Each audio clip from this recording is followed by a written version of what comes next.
구약 예배의 형성.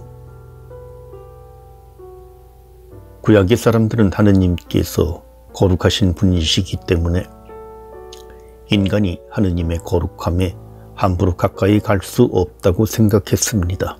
그래서 하느님과 만나기 위해 세속으로부터 벗어난 거룩한 장소, 성소, 거룩한 사물, 거룩한 사람, 거룩한 시간, 거룩한 행위, 거룩한 법규를 가지고 있었습니다. 이것들은 하느님과 만나기 위해 성별 축성된 것으로 간주되었고 세속적 용도로는 사용하지 못하게 했습니다. 이렇게 해서 하느님과 만날 수 있으며 하느님께 예배를 드릴 수 있는 거룩한 영역이 나타납니다.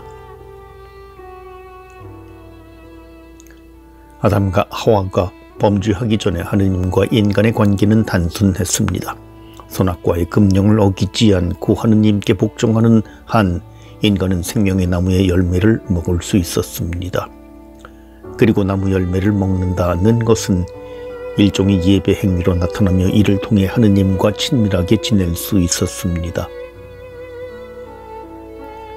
인류의 첫 범죄 후에 인간은 하느님과 단절되게 되었으며 이때부터 예배에는 피 흘림의 희생이라는 요소가 나타나게 됩니다.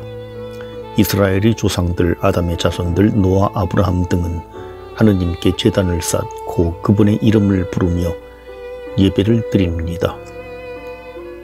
그러나 하느님은 어떤 예배라도 전부 받아들이신 것이 아니었습니다. 하느님은 예배를 드리는 인간의 마음을 중요시 하셨으며 몇몇 예배의 형식은 금지하였습니다. 금지된 형식은 이방신 예배 혹은 우상 숭배와 관련된 것으로 사람을 죽여 바치는 제사, 풍요를 기원하는 신전 매춘, 신상의 제작 등입니다. 이스라엘의 특징적인 예배는 유일신 하느님의 경배라는 특징을 갖춘 구약 예배의 본격적인 출발점은 출애굽 사건입니다. 이것은 정치적 측면에서 노예 생활에서 해방과 이스라엘 백성의 형성이지만 종교적 측면에서 이방 종교로부터의 참회와 하느님 신앙의 수용이며 그 자체로 특정한 예배를 설정하게 됩니다. 이때부터 이스라엘은 하느님을 섬기는 하느님의 백성으로 형성되어 사제적 백성으로 탄생하게 됩니다.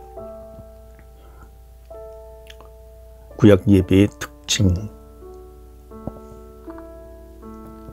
1. 공동체적 차원의 구약 예배의 공동체적 차원은 우선 이집트 탈출로 형성된 이스라엘 백성에 있어서 정치, 종교, 사회의 공생관계에서 비롯된 것입니다. 이스라엘 백성은 선택된 백성이며 하느님께 성별된 백성이고 따라서 계약을 지켜야 한다는 자의식을 가지고 있었습니다. 축제, 예배, 예절의 모든 행위들은 이스라엘에 대한 하느님의 주권을 인정하고 그분의 현존 속에서 살아가겠다는 백성의 제안을 잘 드러내고 있습니다. 이 역사적, 기념적, 예언적 차원 이스라엘 백성의 정체성을 역사 안에 개입하시는 하느님과 맺은 관계, 하느님께서 행하신 구원 행위, 구원 사건을 바탕으로 세워집니다. 구약 예배의 이러한 역사적 차원을 잘 표현하는 개념이 바로 기념입니다. 기념은 과거에 수집한 추억을 회상하는 단순한 기억이 아닙니다. 오히려 기념은 과거에 하느님께서 행하신 구원 사건이 어느 정도 재현되고 현재화되어 생생한 사건이 된다는 것입니다. 기념은 과거의 구원 사건을 행하신 하느님께서 지금 여기에서 동일한 구원 사건을 행하실 수 있다는 사실에 대한 믿음의 표현입니다. 이스라엘 백성은 이런 이유에서 하느님께서 선조들이 아니라 현 세대와 계약을 체결하였다는 사실을 강조합니다. 이것은 예배의 중심이 과거에 있는 것이 아니라 현재에 있음을 보여줍니다. 과거의 구원 사건은 지금도 유효한 은총의 선물로 다가올 뿐만 아니라 더 나아가 미래에 대한 희망도 솟아나게 합니다. 과거에 우리를 구원해 주신 하느님의 구원 사건은 미래에도 우리를 구원해 주실 것이라는 확신을 갖게 해 줍니다. 이것을 우리는 예비의 예언적 차원이라고 부릅니다. 3. 내적 실천적 차원. 구약 성경은 예배에 대해서 언급할 때마다 내적 정결의 필요성과 계약에 충실할 필요성을 계속해서 말하고 있습니다. 먼저 내적 정결에 대해서 예배는 자비를 베푸는 의로운 이 회개하는 마음의 봉헌으로 행해지는 것이라고 말합니다. 이스라엘에게 있어서 예배와 계약 준수, 즉 예배와 삶은 아주 긴밀한 관계가 있습니다. 여호수아가 스켐에서 행한 연설에 의하면 구원 사건을 선포하는 하느님의 말씀과 백성의 응답 사이에 밀접한 관련은 구원 사건을 행하신 하느님을 역사 안에서 만남, 그 만남을 오늘날 예배에서 흥겹게 거행, 계약에 충실한 삶의 일관된 응답 등의 세 가지 순간으로 나타납니다. 여호수아의 연설에 대해 백성은 우리는 우리 하느님을 섬기고 그분의 말씀을 듣겠습니다 라고 장엄하게 대답하고 계약을 맺습니다. 섬기다라는 동사는 하느님에 대한 인간의 완전한 의탁을 표현합니다. 이스라엘에게 구원 역사 예배 율법은 이토록 결합된 것입니다. 그러나 이스라엘은 형식주의의 유혹에 빠지게 되었습니다.